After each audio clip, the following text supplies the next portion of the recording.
Hello, this is David Lee from Prevent Connect, and welcome to today's Prevent Connect web conference, Harmful Gender Norms, Moving Beyond Binary and Heteronormative Approaches to Prevent Sexual and Domestic Violence. Prevent Connect is a national project of the California Coalition Against Sexual Assault, sponsored by the U.S. Centers for Disease Control and Prevention. The views and information provided in this web conference do not necessarily represent the official views of the U.S. government, the CDC, or CalCASA. Today's objectives for what we intend to do is to engage in a kind of conversation around gender and gender identity, the problems with narrow definitions of gender and gender identity, and the implications for prevention practice.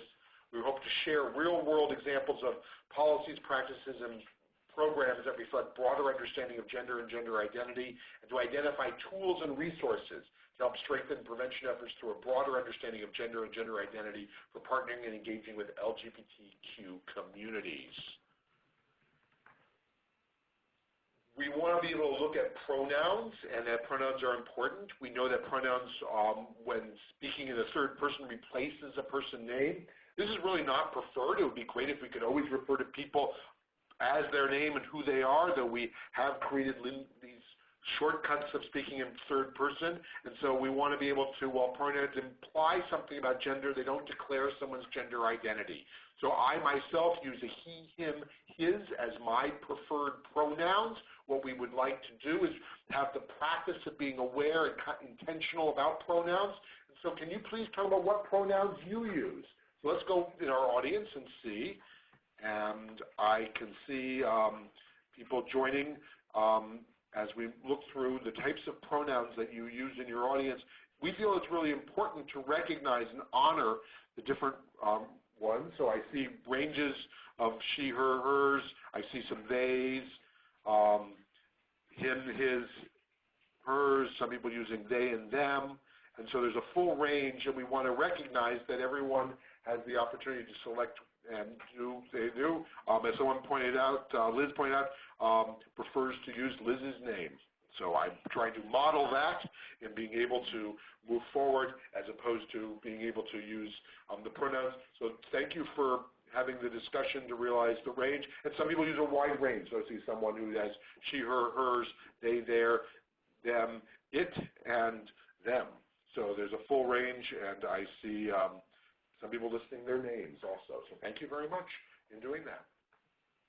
I do want to now pass over to the host of today's web conference from the Prevention Institute. Prevent Connect has been working with Prevention Institute for the 11 years of Prevent Connect, and I'm really pleased. And actually, I'm really pleased because today I am here at Prevention Institute, sitting in the room with our colleagues. And so we have Maisha Williams, who is the program coordinator from Prevention Institute. Hi, Maisha, and why don't you say your preferred gender pronouns? Hi, David. Hello, everyone. This is Maisha, and I use she, her, and hers. Thank you. And we also have, and Michi, I am not going to pronounce your last name correctly, Arguedas? Arguedas, but that was close. Thank you for trying. So hi, everyone. I'm so happy to be here. And my pronouns are she and they. So why don't you take it, Maisha? All right. Thank you, David. I'm excited to be here again with you all today. And as usual, we have Casey in the background sort of web teching for us and making sure everything's running smoothly. Casey, do you want to say hi? Hi, everyone. How are you? So today's web conference is related to the March 9th conference that David mentioned earlier, but has a different focus. So whereas the March 9th web conference focused on engagement with LGBTQ communities in order to shift harmful gender norms, today's web conference will highlight policies, practices, and programs relevant to a broader understanding of gender and gender identity.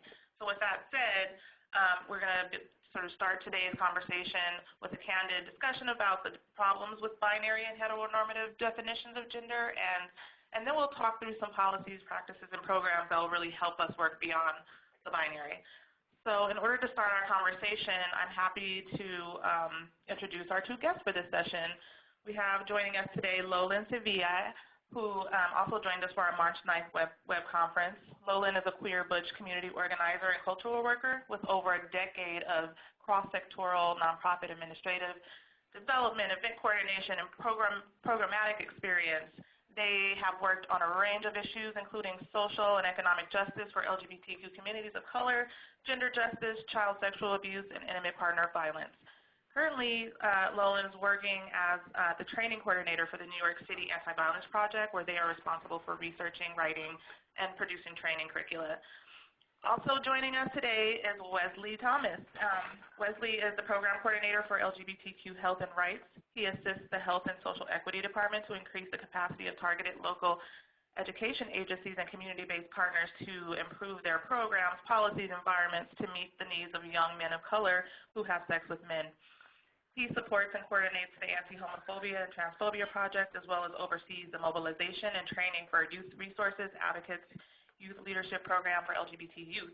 We're happy to have both of you join us today. Welcome, Lolan and Wesley. Thank you so much. I'm happy to be here. Yes, likewise.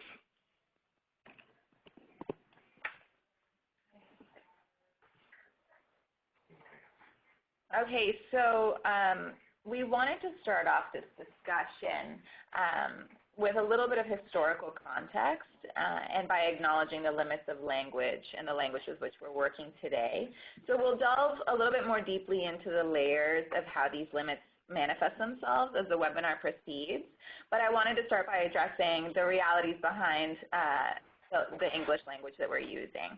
So it's important to keep in mind as we proceed to discuss terms and to develop more of this work that gender exists outside of the English language. And we're having this discussion in English today because it's a language that we all currently speak.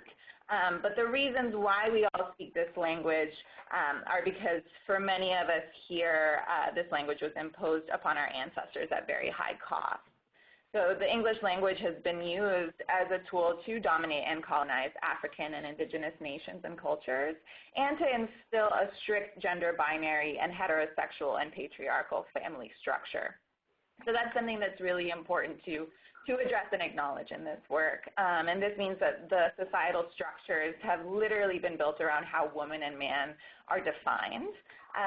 And it also means that there are words that exist and have existed in languages that are indigenous to many lands that honor varying gender identities and gender practices that have been intentionally erased in this process.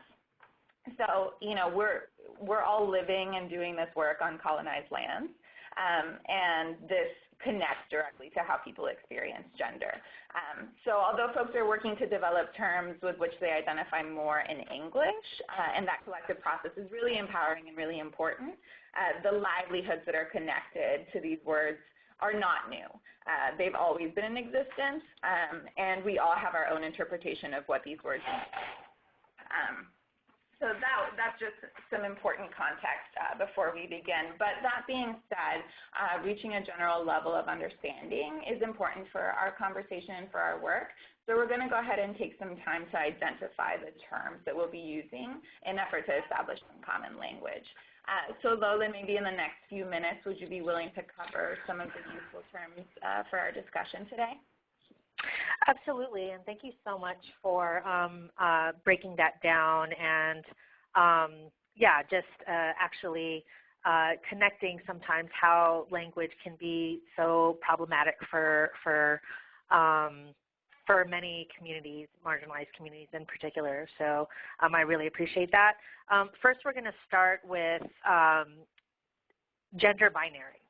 So it is a social system that requires everyone be raised as a boy or girl, dependent on what sex you are assigned at birth, which in turn forms the basis of how you are educated, what jobs you can do or are expected to do, how you are expected to behave, what you are expected to wear, what your gender and gender presentation should be, and who you should be attracted to, /love, /marry, etc.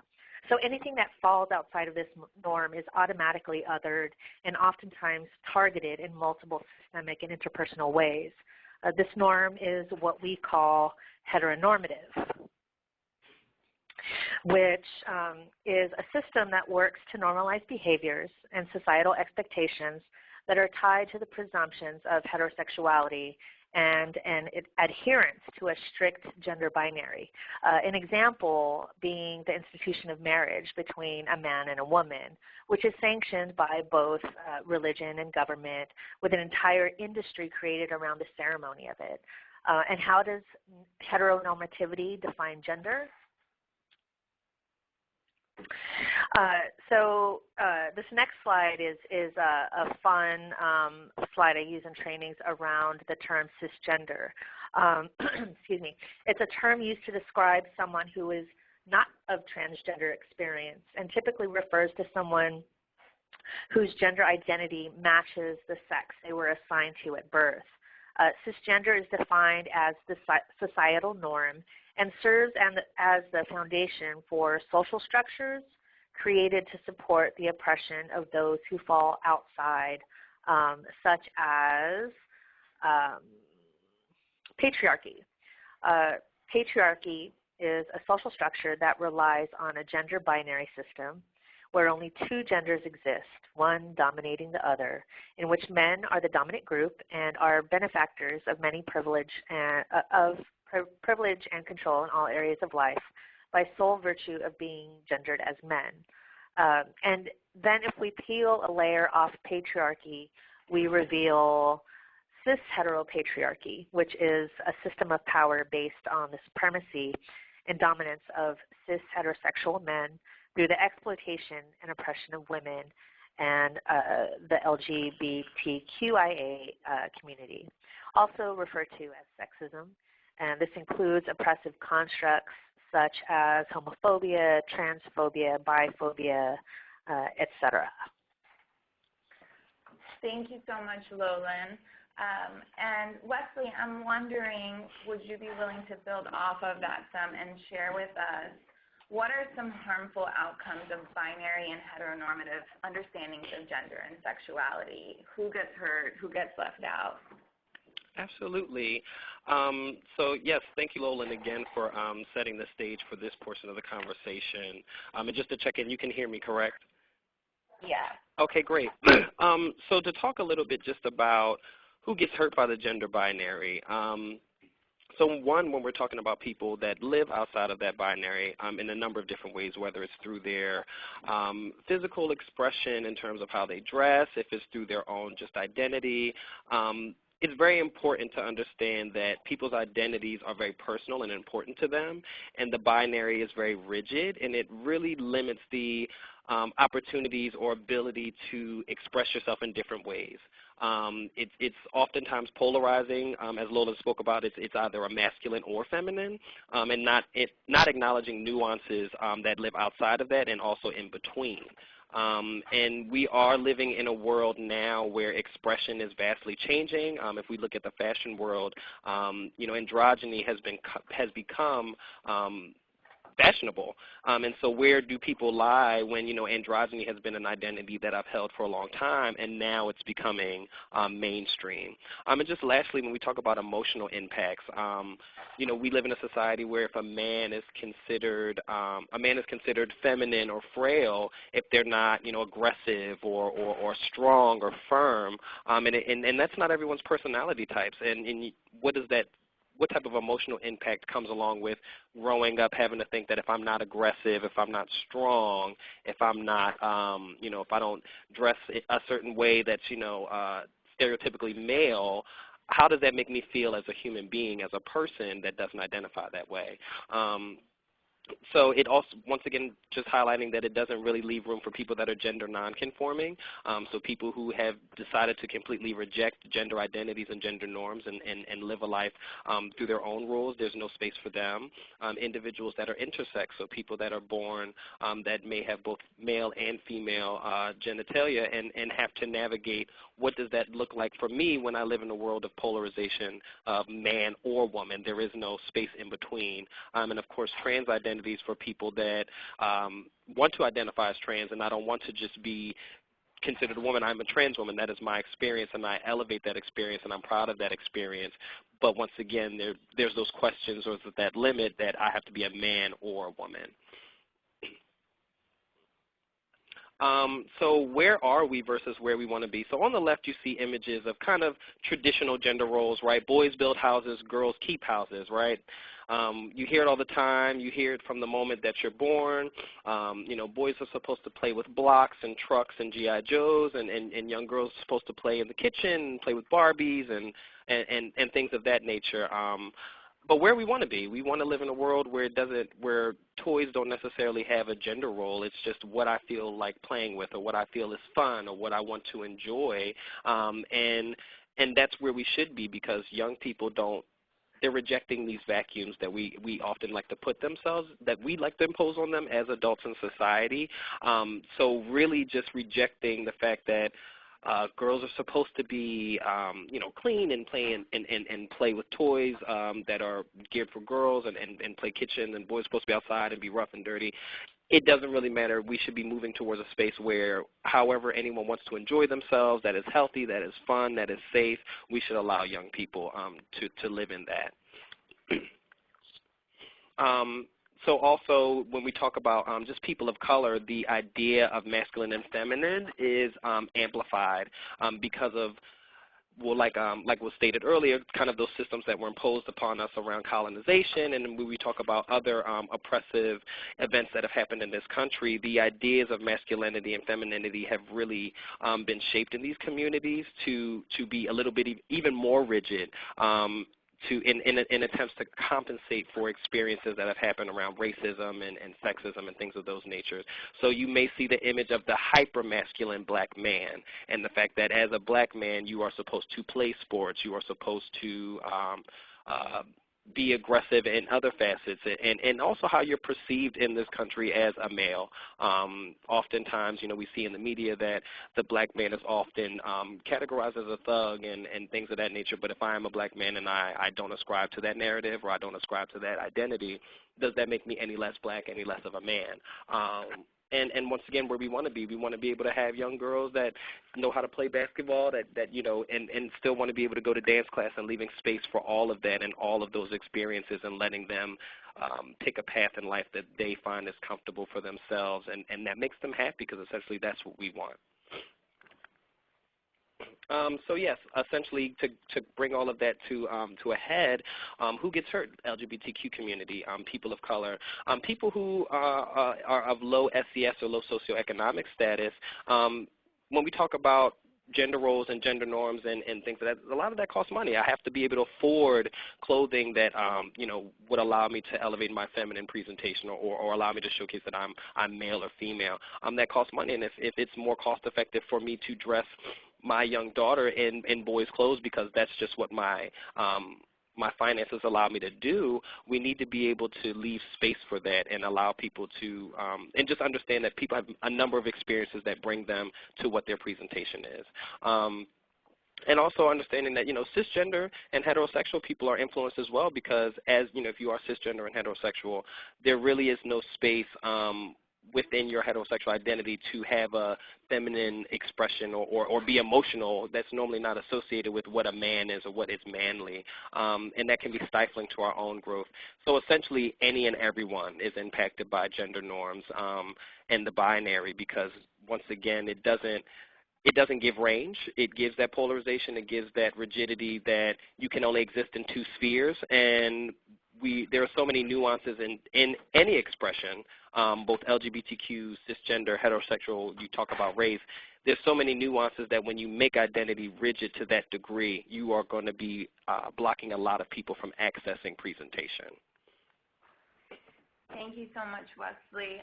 I really appreciate how you directly identify how everyone is impacted differently by this, and critically address how race and class are embedded in this, but then also lift up the fact that we are all impacted by these forces and by these norms, and therefore we all have a stake in this work.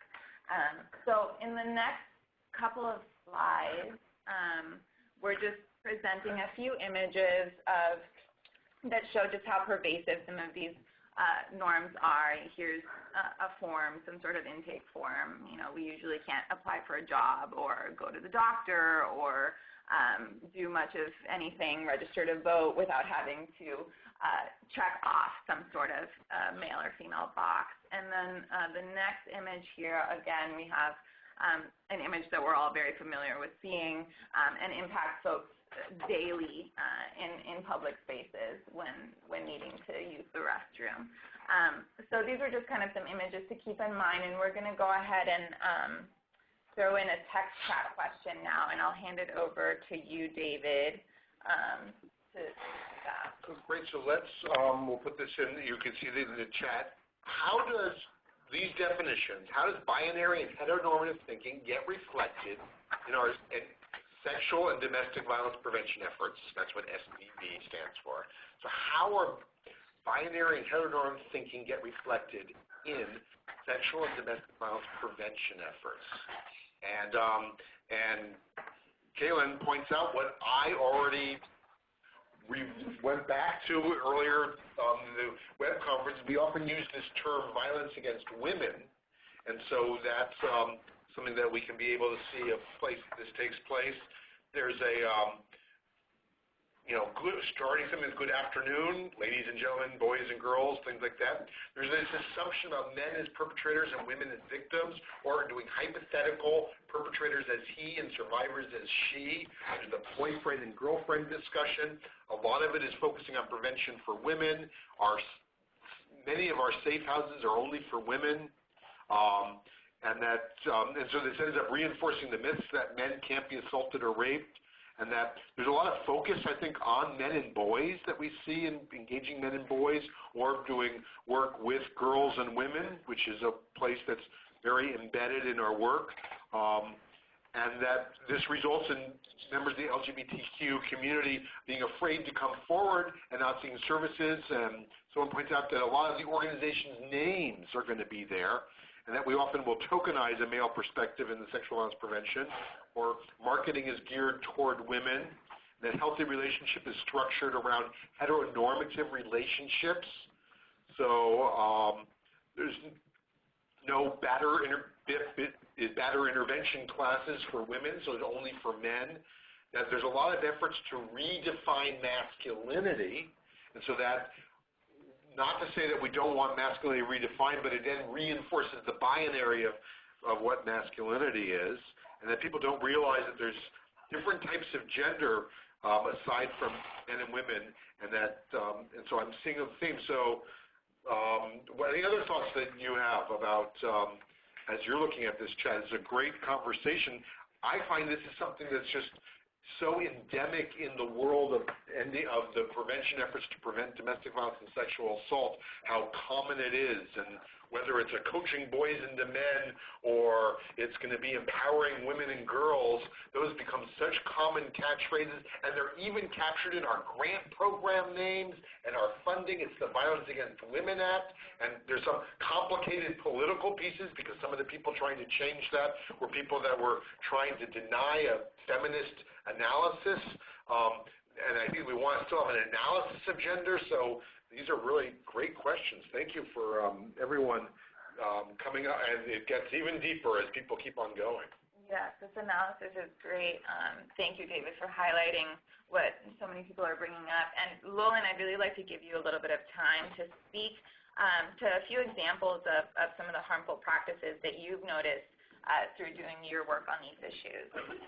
Absolutely, and David touched upon this, but the number one thing I see happening is just the automatic default to heteronormative language in the creation of outreach materials and curriculum, the continual misgendering of clients, coworkers, community members, et cetera. One of the practices that I often have in any meeting space that I lead is that we, do the sharing of our pronouns, and that we, as much as possible, really listen to each individual person and remembering someone's preferred gender or pronoun, and also being okay with, if you need to ask again, being able to do that. But That's a big one. Making assumptions and value judgments around the role of sex work in other survival-based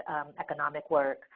Assumptions around non-traditional romantic partners. So, for example, polyamorous relationships where a survivor might have multiple partners with differing sex and gender identities.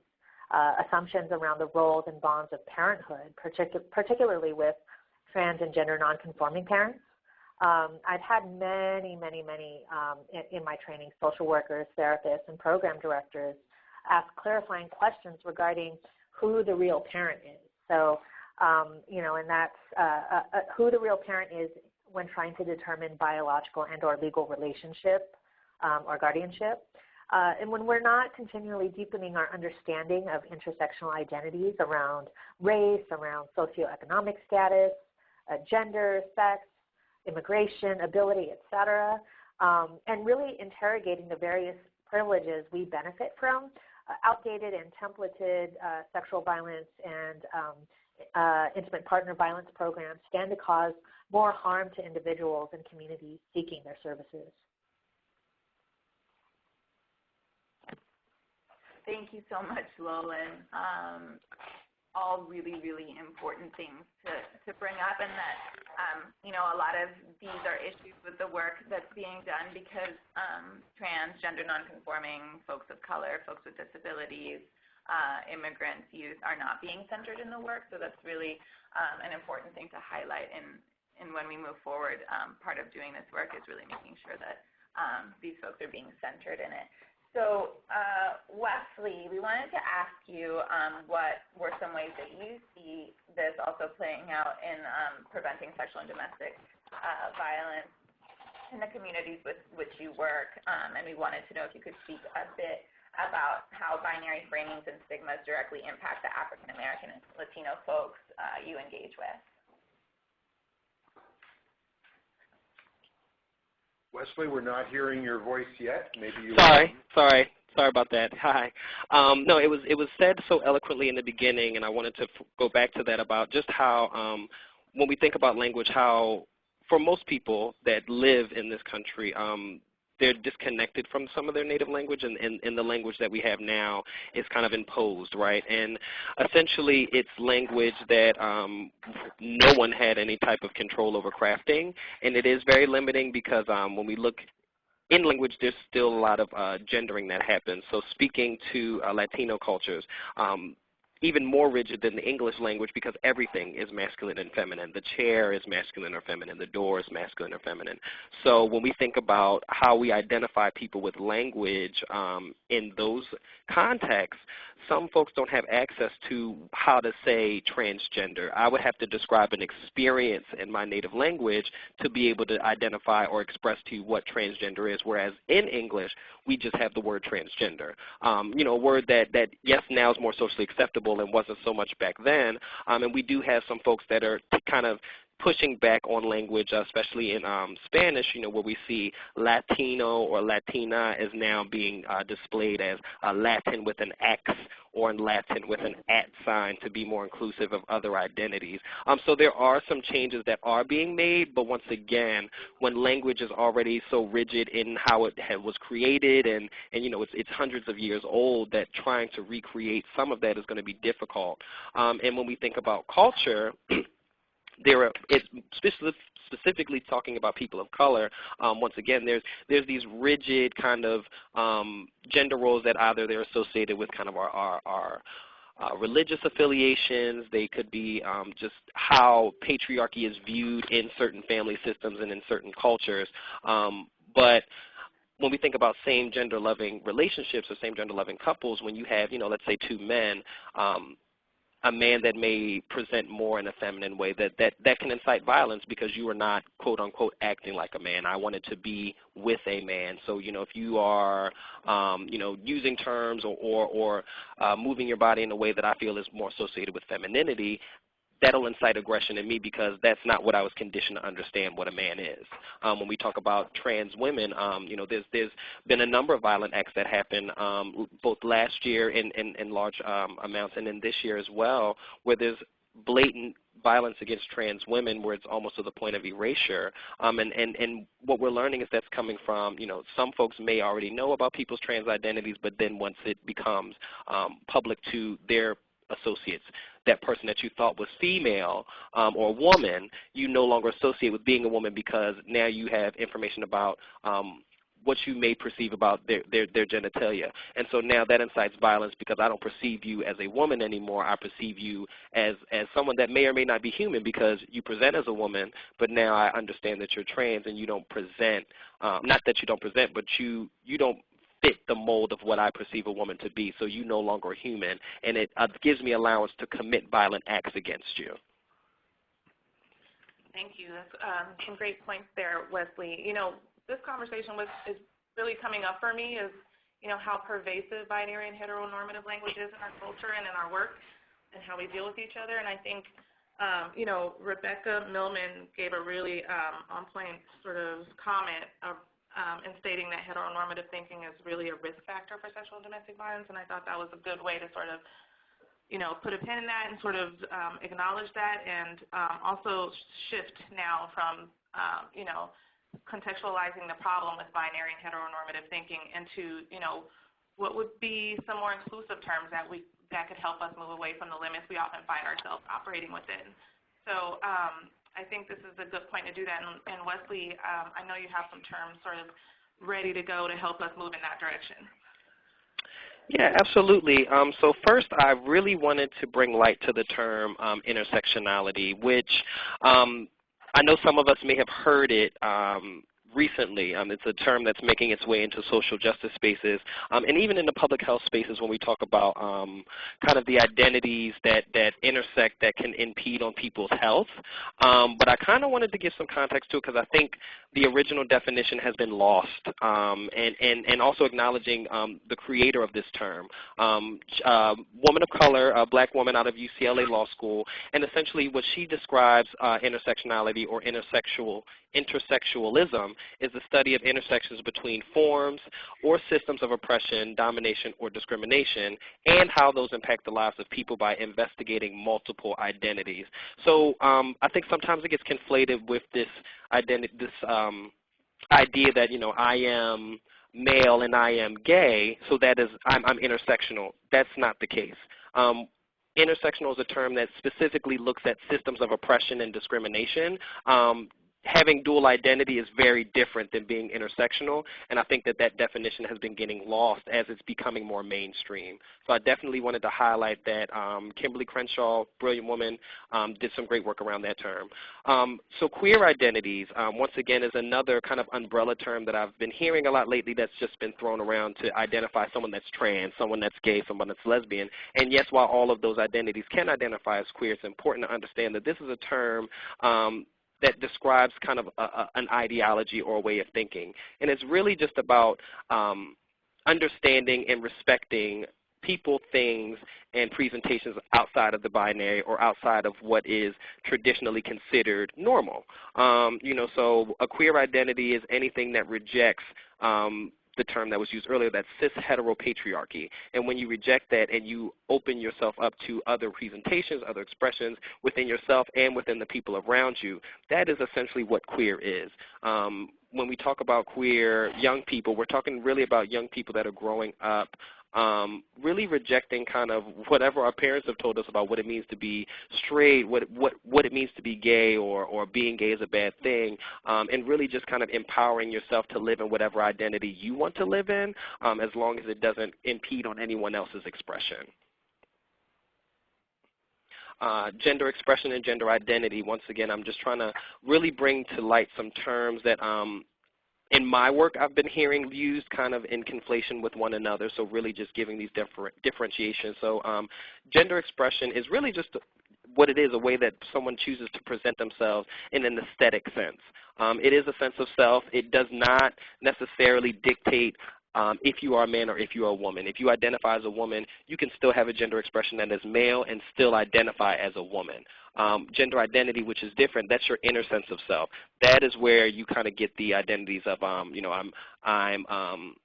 I may be a woman, but I'm masculine presenting, right? So I'm not rejecting the fact that I'm a woman, but I just acknowledge that my expression, how I express myself to the outside world is more masculine, and I'm okay with that, and I want people to respect that, but that doesn't take away from the fact that I am a woman. So just kind of that differentiation between expression and identity. An ally, right? This is another hot button term that we've been using a lot lately. An individual or organization that actively helps another with a specific issue, one who openly supports and affirms, right? So I wanted to focus a little bit on openly because I think when we talk about social justice and movement spaces, ally a lot of times is that person that identifies outside of the community that's there in terms of support. But when we talk about openly, what we need to be talking about is making sure that those people that are openly supportive in that space are also openly supportive outside of that space. So thinking about, LGBTQ allies, it's great if you're cisgender and heterosexual and you're in the LGBTQ space and you're rallying behind these issues, but it's also important that you're going back to your communities of other cisgender heterosexual people and having these same conversations with those people. That is essentially what's the important aspect of being an ally, that you're having inward-facing and outward-facing conversations. That's really helpful, Wesley. Thank you so much. And, I like this next image too, Lolan, because it really speaks to some of the points that Wesley just made around intersectionality. Could you speak a little bit about this image? Absolutely. So this was created by the artist Julio Salgado as part of a brilliant series called I Exist for the UndocuQueer movement. And UndocuQueer is a network of queer undocumented immigrant activists who are organizing for the rights of undocumented youth and their families, and really changing the immigration debate despite limited access to mainstream media channels. I just love the creation of the name UndocuQueer, and it's one of the ways. Oh, sorry. It is one of the ways that they've brilliantly challenged both the immigrant rights and LGBTQ movements to grow by celebrating intersectional identities and insisting that neither movement is parallel to the other, and actually we are stronger by acknowledging that so many of our the folks in the streets and the margins are occupy many different spaces.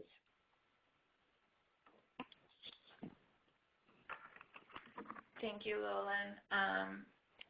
So this next tool here is one that Liat, a speaker from our last webinar, actually shared with us, and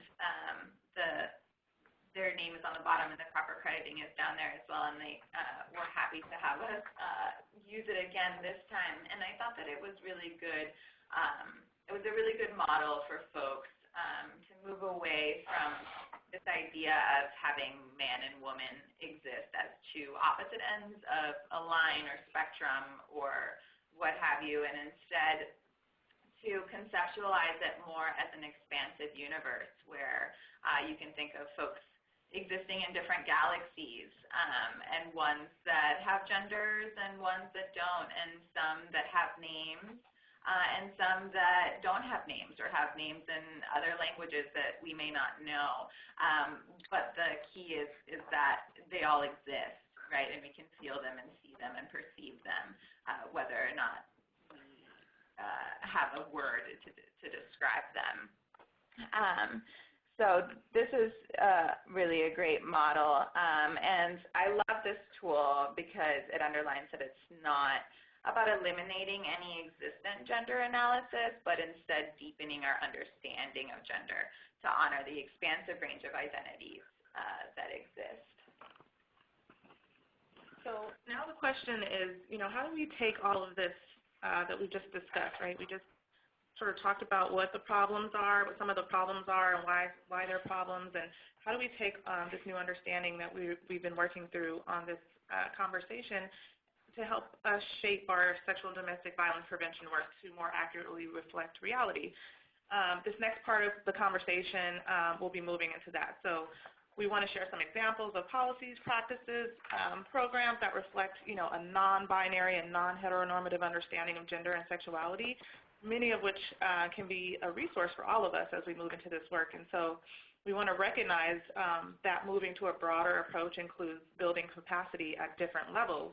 And so we've organized this next piece of the conversation to reflect 3 levels in particular, which we've modeled after a document that our colleague Lisa Parks worked on with a lesbian, gay, bisexual, transgender, and questioning domestic violence training and technical assistance project. And the 3 levels are individual, organizational, and community. And so we're going to be thinking through these levels of readiness and capacity and asking our guests, what advice could you give to those of us who may be new to this topic, and also to those of us who may already be engaged but really wanting to build capacity to move beyond the binary and heteronormative approaches at varying levels. So let's talk about the first level, individual capacity building. Wesley, in thinking about this first stage, what are some things that we can all sort of think about to expand our individual capacity? Absolutely. So I am a huge advocate and fan of introspection. I think that, maybe it's like the inner philosopher in me. No, that's not my major, but I do feel like in a past life that's what I was. But kind of those questions around like why, always questioning why something exists, why do I feel this way, why do I have these notions about what is and what isn't, and a model that was introduced to me through kind of my studies in grad school was Johari's window, and it's this identity of how we exist inside of ourselves and then how other folks perceive us. So in our individual capacity building, I always refer back to Johari's window to think about, what things are in the arena and what things are blind spots and what things are unknown to us. So if you see on Johari's window, you see the different window panes, and you see that things are the categories are known to self at the top, not known to self, known to others, and then not known to others. So that first portion where something is known to others and it's known to self, that's open, right? That's in the arena, it's out there, pretty much everyone knows what it is. And that could be something as simple as like, well, not as simple as, but our gender, something that is known to others and known to ourselves is open. I openly disclose that I am male. Others know that I am male. That is an open identity. So something that is hidden, right? Something that I know, but something that others don't know, a secret. It could be my gender identity. I may identify as a trans man, but I present in a masculine manner, and folks might not be questioning whether I'm cis or trans because of that. So that's something that's hidden to me. My gender identity is something that I keep to myself because of, I don't want violence or things of these other natures. So what I want to focus on for us in terms of an individual capacity building is things that are known to others but are not known to self. I think specifically allies as well as people within the community need to understand that when people challenge us on what we consider normal or what's a standard, and if someone pushes back on us, especially if it's multiple people pushing back on us, I think sometimes our response is to impose that on other people and say, well, that's just your view. That's just how you feel. No, that could be a blind spot for us, and I think sometimes we don't know about our own heterosexisms or our own oppressive states of mind because we are in certain movement spaces. And I think that when we think more about how others are seeing us and really internalizing that and asking those questions, well, what is it that I said that made you feel that way, or what is it that I did that gave you that impression? So then you can really internalize that and think about, okay, I know that I say you guys a lot, and you guys is something that can be oppressive to people that are in the room that don't identify as male because they're either trans or other women in the room or whomever, but rather than saying, oh, well, that's just how everyone talks, or, I didn't mean it that way, understanding that that can be oppressive, that can be offensive, and it can really be traumatizing for some people, essentially, right? And not pushing back at the blind spot, but embracing the blind spot and trying to bring that into the openness or in the arena. Thank you, Wesley. That the you guys thing is something that I struggle with, and I know in my friend group we often call each other out on it as a regular practice because for just the reasons that you were pointing out. Lolan, do you have any ideas you can share with us about building our individual capacity? Absolutely. I definitely echo what Wesley shared about really taking time to be self-reflective and thinking about our assessing our own internal values, beliefs regarding sexual orientation and gender identity, and really addressing our internal biases, because especially living in this society, no matter what identities we occupy, even when we occupy marginalized identities, there are still pieces of privilege that we all can hold. Educating yourself about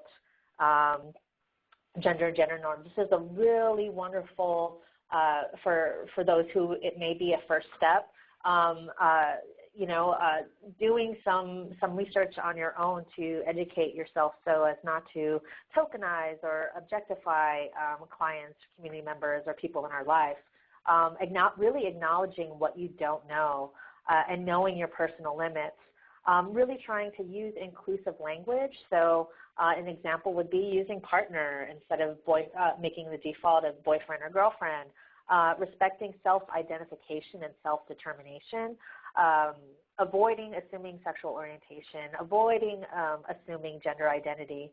And avoiding the gender binaries. I mean, I know we covered this throughout our talk today, but it's one of, because it's so pervasive in every layer of society, really making sure we touch base to check ourselves.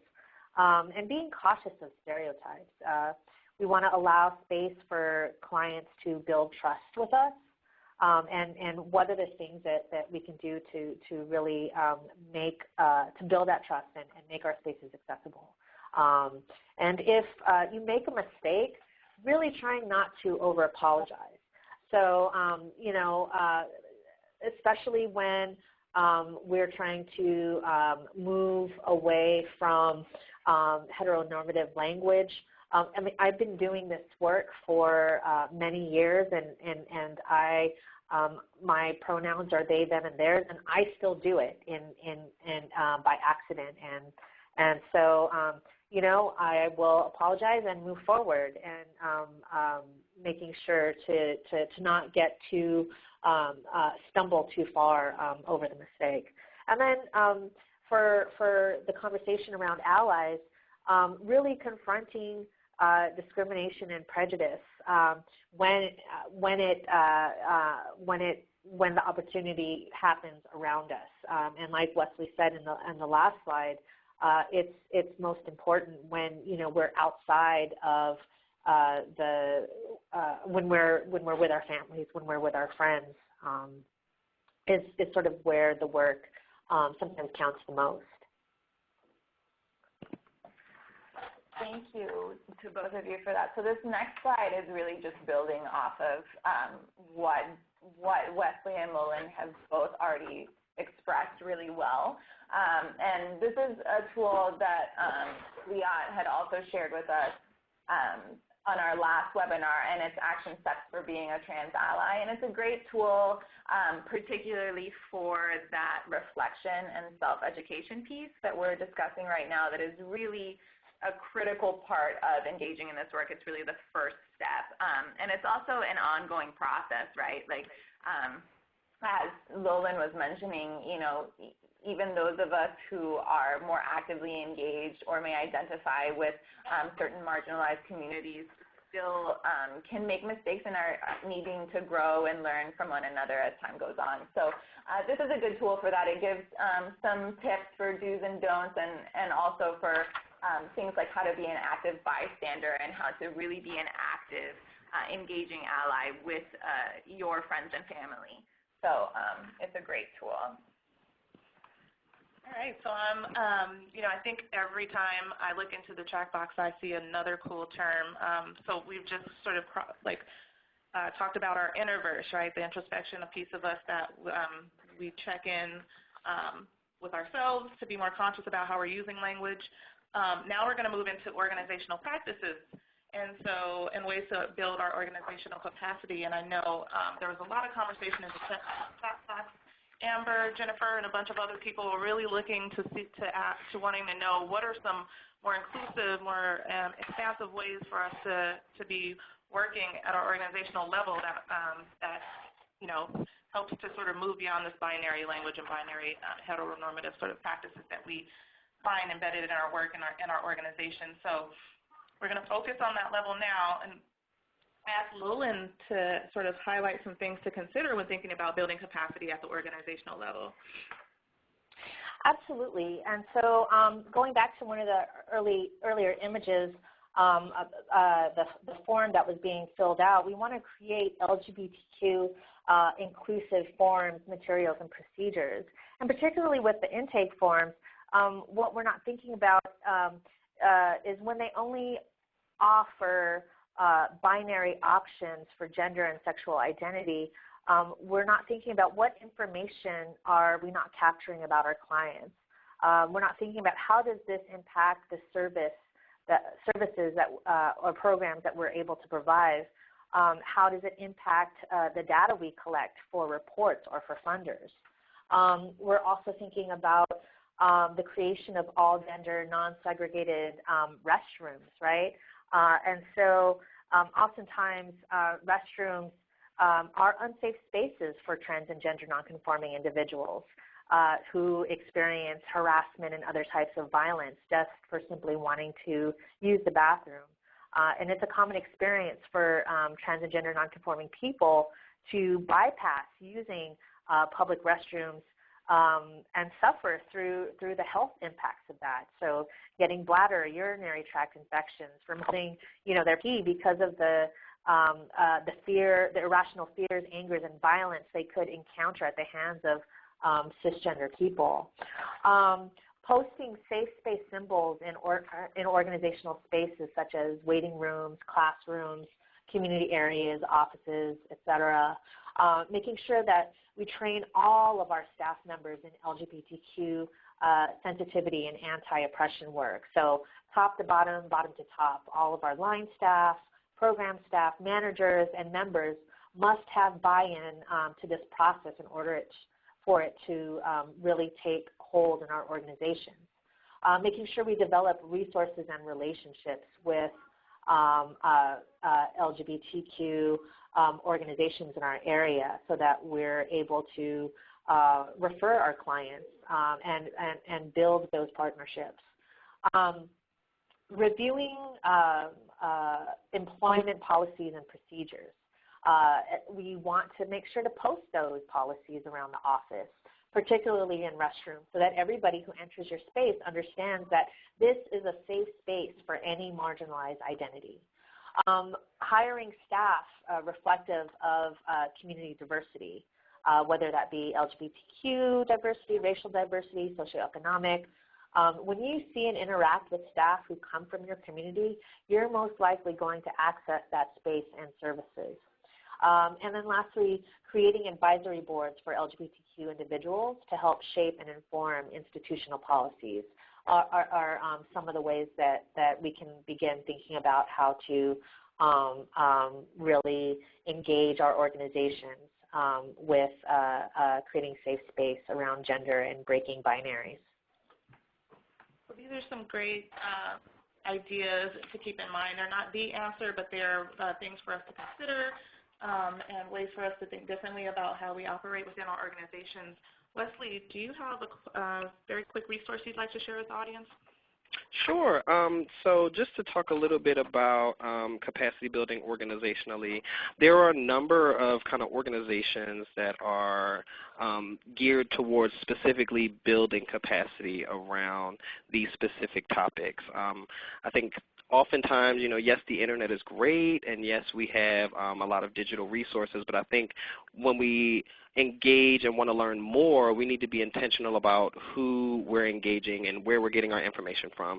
So agencies that kind of specifically focus on kind of the mission and the vision that you want to cover. So if it's specifically around intimate partner violence with same-gender attracted couples, you will want to make sure you're engaging an organization that there's specific content issues around that. So looking at organizations that kind of do work around LGBTQ identities, kind of gender binary information, is an organization that is out of Oakland, and it's called Gender Spectrum, and they specifically work on kind of those gender issues. And there'll be a slide with some of their information in a few minutes, but kind of talking about when we want to build our own capacity, that's really the time to not be inward-facing. I think sometimes we have someone in our offices that identifies as lesbian or trans, and then we automatically put them in charge to inform the rest of the staff around those identities. And that shouldn't be the burden of that person, especially if that's not the capacity with which they were hired in. I shouldn't have to be the spokesperson for people just because that is the identity that I have. There are people that specifically do that work and that are funded to do that work and that are getting funds to do that work, and we need to be intentional about reaching out to them. So really just making sure that we're outward-facing, don't overburden the staff that we already have, and have them use their lived experiences as libraries, because that, again, can be traumatic and open up a lot of doors where now I feel like I'm the go-to person on XYZ issue, and I could just be the healthcare navigator. Like that's not what I'm getting paid to do. So to have to sit now and answer questions from any staff person that may, did I use the right gender pronoun, or, I'm confused. Can you come with me and see if you can tell me? That's overburdening our staff people, and that's overburdening people within their identity, because essentially we're limiting their identity to you're a translator, and that's not the lives that we are living. So really just understanding that we have to be intentional about who we engage, and making sure that, once again, when we want to build our capacity, we're facing out and not overburdening the people that are probably trying to learn just as much as we are. Thank you. I'm just going to ask a quick question that was coming up in the chat box to either of you, and it's okay if you don't have an answer, but I just wanted to put it out there. That folks are asking about, organizations or online places or organizations that really educate communities and organizations around, the creation of forms that really reflect more of what we've been talking about recently. Do either of you know of a resource like that? I actually just typed into the box that the National Coalition of Anti-Violence Programs, which is a national program of where I work, the New York City Anti-Violence Project, has a technical assistance component where we do support organizations who need help around rethinking their intake forms, their intake processes, if they need help around anything regarding how to create more safer, inclusive spaces for LGBTQ identified folks. Thank you so much. Thanks. That was super helpful. David, I think it's time to check in with the audience. What do you think? Let's do that.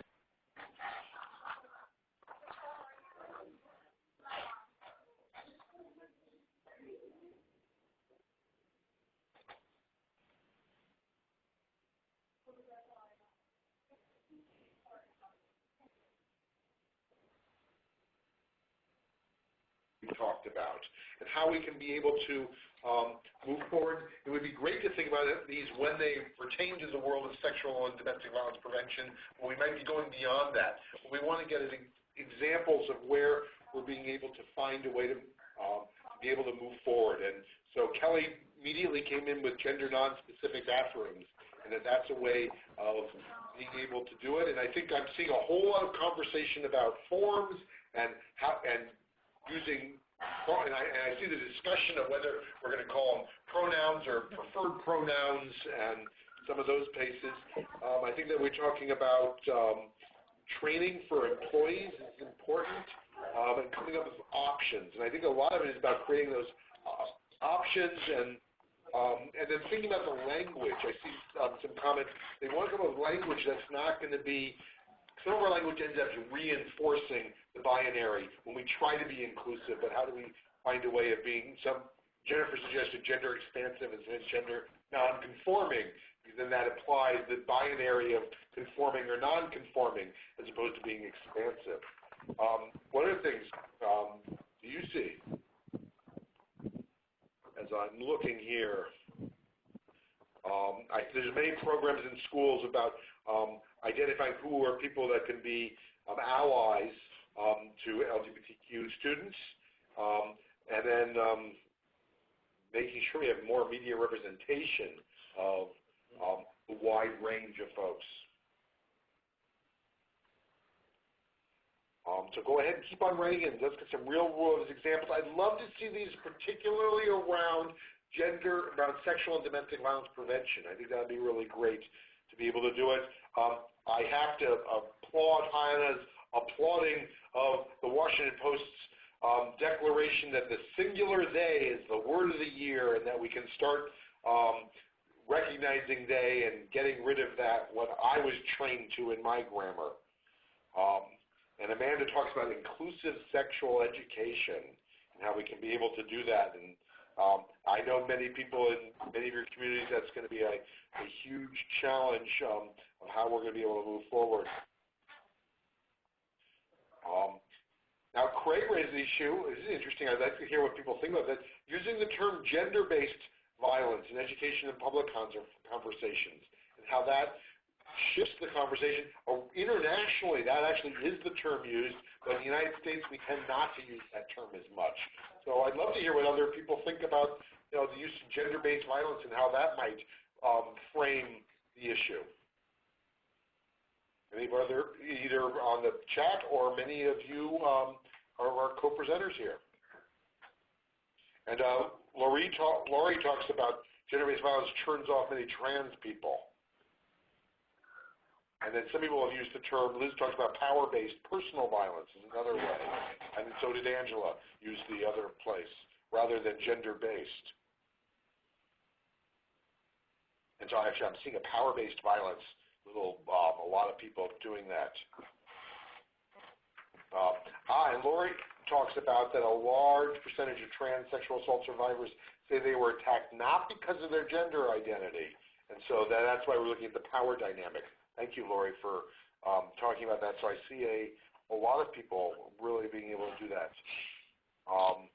So as we look at the places of some coming up with this, I think it's so important, and Maisha, I think it's really great that we're having this conversation as we look at this, as we begin to be intentional and thoughtful about how we do our work. Absolutely. Leslie, Lowen, anything coming up for you as you read what's coming up in the chat box? Yeah, I think it was mentioned earlier in the chat box that just being more open with options, and I think sometimes we feel like we're overburdening people when we give them too many choices. But I think in our continuous fight and practice to be inclusive, that we really can never give too many options. I think that when we give people options, it not only gives people space to identify how they want to identify it. Also, people who don't necessarily know about those identities, it sparks a thought. I see trans women on the form, and thank you, by the way, for that form and just the expansiveness of the identities. But even being able to see, if I see trans woman or genderqueer and I'm a cis heterosexual person, I'm going to look at this form and I'm going to say, well, what is that identity? I've never heard of that before. So now that's essentially making me want to expand my own knowledge base because I'm seeing this on more forums. I'm trying to understand what this is because that might be an identity that I haven't never knew about, And that's not just for cisgender heterosexual people, but cisgender LGBT people. Genderqueer might fit me more as somebody that identifies as gay, so seeing that and knowing that this is a place that affirms that identity, I'm going to feel more comfortable identifying that way. So sometimes when you limit options, you're also limiting people's ability to express who they are. Even if we are putting, yes, you're lesbian or you're gay or you're bisexual, we have transgender, but we really need to expand it to incorporate people's lived experiences because essentially the experiences of a trans woman is going to be different than a trans man. So when you put transgender, you wouldn't just put person for cisgender, right, or heterosexual. You would put man or woman, well, hopefully putting man or woman and not male or female. But yes, making sure that more options I always err on the side of because more options means openness. And when you limit because you're like, we don't want to put a 7th or 8th or 9th item on the form, it becomes more about self and not about inclusion. Thank you. So let's move along and talk about some options at the community level. And so, anybody who knows anything about Prevention Institute knows that this is our jam. We love to talk about community level strategies. So how do we go about building capacity at the community level? What does that look like? Wesley, you briefly talked about gender spectrum earlier based out of Oakland. Did you have anything else you wanted to add to this point? Yeah, absolutely. And I kind of didn't touch on this before, just talking about organizational capacity building. When we engage organizations such as Gender Spectrum, and thank you to whomever spoke earlier about gender expansiveness, that's one of the main things that they focus on is that term and finding ways to be more open with language around puberty and violence around people that identify outside the binary. But a lot of these organizations, as capacity builders, often offer their services at no cost or low cost, because that is what they're funded to do, is to build the capacity of these organizations. So that I forgot to mention that before, that sometimes we also get overwhelmed with the burden of, how are we going to pay for this training for, our staff on a Wednesday or a professional development day? When you speak to a lot of the larger organizations that their specific mission is around building capacity, essentially they normally offer that service either for free or low cost, or they can give you an option to learn at a distance, like what we're doing today. You have a webinar feature and very interactive webinar at that. So it gives you these opportunities to build your capacity and not have to worry about going to a conference that's across country, or having to, spend a lot of money on getting materials and staff time and all of these things to have this conversation. But essentially what you're doing is being able to use these resources at your disposal with your time that you have available. And, sometimes these webinars are archived, so you can go back to webinars, from 2-3 years ago and still build your capacity. So just not discounting these organizations and what they have to offer, and not letting finances or our own budgets be a deterrent from accessing some of these organizations. Thank you. Lolan, can you share with us one example of a community level strategy to build capacity around moving beyond this binary? Yeah, one of the things that I've just really been inspired by is the collaboration through cultural work as a community level strategy. So with the example of Breakout from New Orleans and their partnership with the Ping Chung Company in creating a theater piece called Say My Name, Say My Name, which were highlighting stories of LGBTQ youth in New Orleans, and specifically followed the lives of 5 Black transgender women growing up against the backdrop of the incarceration capital of the world, New Orleans, and the fierce power of self-identification. Along that same vein, we've also seen a lot of HIV service-providing agencies and sexual violence and domestic violence organizations on the East Coast developing partnerships within BALD communities, which have historically been LGBTQ subculture of young, mostly poor, gay, trans, Black, and Latino young folks celebrating and birthing a cross-spectrum of gender identities. And in doing so, being able to reach audiences they really would not have had access to. Thank you. And, I noticed earlier in the poll that we did that we have some educators and some folks who are working out of campuses. Wesley, you have a curriculum, I think, that might speak to some of these folks and some of the rest of us who are interested in how to create and expand our understanding through curriculum design. Absolutely. So Advocates for Youth, which is the organization that I work for, we recently, back in December, I believe, we launched the 3 R's curriculum, and the 3 R's stands for rights, respect, and responsibility, which is the framework with which we do all of our youth work. So it fully meets the needs of the National Sex Ed Standard. So if anyone is unfamiliar with that, CECUS, Answer out of Rutgers, New Jersey, and Advocates for Youth, along with some other organizations, collaborated to produce national sex ed standards, which matches checkpoints and milestones for what young people should be learning, ages between grades K through 12, around sex and sexuality. And some people get jarred when I say that because, like, what, kindergarten through 5th grade, learn about sex and sexuality. It also expands that conversation about what is a sexuality topic. So for a kindergartner, learning kind of autonomy and consent, being able to talk about what would you allow your friend to do, and if your friend wanted to do this, would you be okay with it? How would you tell them no? Starting those conversations at a young age and then building upon those up until 12th grade when you're talking about consent in sexual settings. So it's also inclusive of many identities, and it doesn't just kind of harp on prevention messages, which a lot of curriculum does. It really opens the conversation for relationship dynamics, different aspects around sex and sexuality. There's family activities that are incorporated, resources for educators at every grade level. And the most important part is that it's free. You can download it from our website, absolutely free. You can download it in all of its parts, so all 12 grades, or you can just download by grade level, so K through 5, 6 through 8, 9 through 12, or you can just download one specific grade. So all of that is included in the curriculum. It's free. We normally ask that if folks are going to be implementing and if they want to have a larger staff training, reach out to the organization, and we will provide that at just either the cost of travel or very low cost for participation. So that's an available resource as well. It's really cool to see and hear about all these resources that are coming up both in the chat box and in the conversation. And to me, it speaks to, the fact that we're really working on this issue in a real sort of concrete way. And the other great thing that I've been thinking about is that communities, are really being responsive to the needs of people in all of our ways of being and existing and presenting. And as we can see in the conversation in the chat box, as well as from the really rich and layered conversation between our guests, these resources are available for us. We're able to share them and grow them and access them.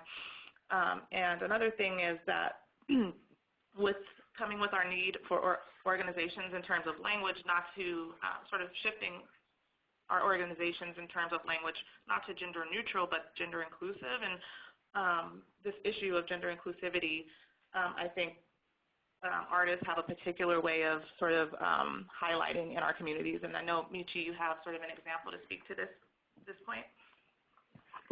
Yeah. So I really wanted to lift up, or further lift up, because I feel like both Lolan and Wesley have already done so brilliantly, but really lift up artists as direct cultural resources here, and in the importance of art as a tool for resistance and for healing and for prevention in its ability to build and sustain community. So we have some images up here of some of my favorite trans and gender nonconforming artists, Micah and Romy, and I think Casey's also going to be sending some links to some great artists' websites, some of whom were already mentioned. I know Julio, who Lolan referenced before in with the Undocuqueer movement, worked for Culture Strike, and so that's also being sent off there. But yeah, I just think this is really important in this part of the engaging community process, and whether you're trying to change the images on your walls, or you want to create a more engaging, interactive dynamic with folks. You can really extend out to visual artists, to muralists, to poets, to actors, folks working in theater, as was mentioned before. And I actually spent part of my youth in Florida with Romy, who's up here. Their work is up here on this slide, and so this kind of takes me to my next point here. And I know that we have several people from Florida in the house today, so I wanted to also be responsive to some concerns that are often voiced about the difficulties with engaging with non-binary and non-heteronormative work in small town places, in rural places, and in the South. So I wanted to offer a potential resource here, and this group is called Southerners on New Ground, and they're a queer liberation organization made up of people of color, immigrants, undocumented folks, people people with disabilities, working class, rural, and small town LGBTQ people in the South. And this can serve as a great networking resource for you all. And they also have a Kindred Spirits organization page, which is what's up here on the slide, that has a pretty long list of incredible organizations doing this great work that offer training and technical assistance, among many other things, including webinars and education. And so you can go ahead and log on to that, and it organizes it according to national and regional categories, which I think is particularly helpful since we have folks on this call from all over the U.S. So I think now we wanted to hear from the audience again. So let's hear from you all. What are some additional tools and resources that you think should be on our radar moving forward? So please go ahead and write in the text chat what are some of those tools that and resources that we want to be sharing with each other. And there's so much sharing that's going on. I really appreciate the conversation that Liz and Amanda were having, really thinking about how do we talk about the gendered nature of the roots of our violence, and make sure that we also are inclusive and not lose our analysis, and how do we find a way to do that. And part of that is by finding the ways to have these conversations and thinking about the places to move forward. So let's get some sense of some of the other resources. We are going to take this list and post this list on the Prevent Connect website, so you can also copy it when you leave today's session, but we want to be able to have a recording of some of the resources that are available. I see transstudent.org is one that is recommended. There's Collage, I assume, National Organization for Children with Queer Parents, great for referrals, the Mazzoni Center in Philadelphia, and many people are doing it. Forge, which are another excellent resource, and Gender Unicorn. And so I know that there's, so there's a wide variety of organizations and resources, and we want to be able to help share that in the discussion as we all move forward. I know we are starting to run out of time, and I want to get a chance for last words from each of our speakers, and also with Michi and Aisha here. So thank you for doing this. Let's get a chance for some just last comments as we reflect on this conversation, and know that we are going to be able to need to continue this and move forward. Yeah, so Wesley, any last thoughts you'd like to leave us with today before we close out our session? No, I just wanted to say thank you to everyone for their time and engaging in a really robust conversation. I've been really enjoying this, the public chat box. It seems like there's a lot of resources that I can even take back as well. So thank you all for engaging. All right, and Lolan, what about you? I definitely echo Leslie's sentiments, and I feel very heartened by getting to witness all of the amazing work that everyone on the call today is sharing, and all the resources. Sometimes in doing this work, it's very easy to feel isolated, right, in our own little world, our communities, and how the work inevitably can create silos. And so I've just appreciated being connected through you all through this process. And thanks to the folks at Prevention Institute and CalCASA and the Prevent Connect family. Thank you, Lolan. Michi? Yes, I'm going to echo what everyone else has said as well, and how thankful I am that we're having this conversation, and that this work is happening, and really the importance of that reflection piece, and for us to keep ourselves humble and learning from one another, because this is an ongoing process, and we can certainly all continue to learn from each other's experiences. Yeah, and I'll just say thank you all for joining us today, this conversation. I had a great time learning and sharing with everyone. I really appreciate how active the chat box has been, and thank you to Ashley David for being here. I had a great time. Great, and so I want to thank all of you and most of all, I want to really thank the audience, because what makes Prevent Connect work is that we are a community of all learning together. We are going to continue this discussion in May. We'll be looking at college campus, particularly around how we're going to address heteronormative norms and be able to transform our sexual violence prevention work.